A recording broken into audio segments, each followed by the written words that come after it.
Craziness from the anti-vaccine crowd. We, of course, are so familiar with the assertion that some anti-vaccine advocates make that getting an MMR vaccine or other vaccines can lead to autism in children.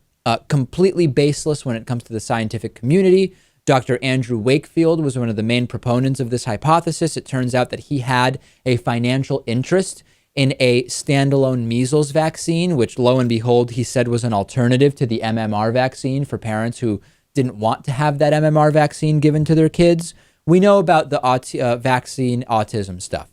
We now have a group that opposes vaccinating children posting on their Facebook page that it's possible that vaccines could make children gay. Yes, they wrote on their vactruth.com Facebook page, for the readers who have asked this question, do you think vaccinating a child with vaccines that are made up of endocrine disrupting chemicals can affect the outcome of a person's sexuality? They go on to say homosexuality is found in nature and other species and has occurred in populations long before the advent of vaccines. That's true. Some believe vaccines affect sexuality and some don't.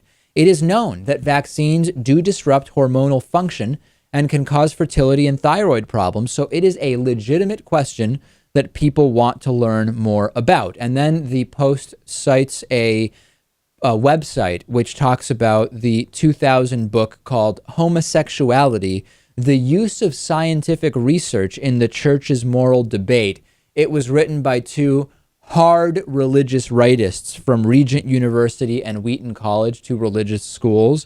And in the comments, they say, we do have a lot of people asking this question. Yeah, that's now the new front, Lewis, the incredible combination of the anti-vaccine crowd and the anti-gay crowd. What a wonderful marriage. Yeah, but I guess it makes sense in a way, because for these religious fanatics, they're probably thinking to themselves, well, if homosexual people shouldn't exist, why is it happening? Maybe there's some crazy reason why it's happening, and they're looking for it. And I guess some of them have come to the conclusion that perhaps it's vaccines. Right. Although, again, as they admit, we would have to also account for homosexuality in thousands of other species, and that they seem less able to account for. Wait. Those are animals. We're not animals. They don't have a soul, right? They don't have a soul. Yeah, we are the chosen creatures.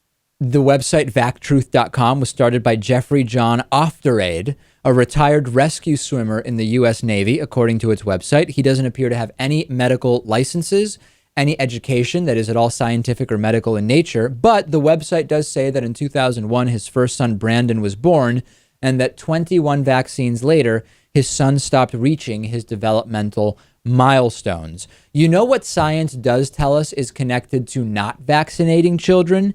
Outbreaks of diseases that we thought were long eradicated, like whooping cough in California and so many others. That we can definitively link to the anti-vaccine movement. Yes, we've seen these outbreaks all over the place, and we're seeing similar rates of these diseases in countries that are desperately trying to get these vaccines for their children.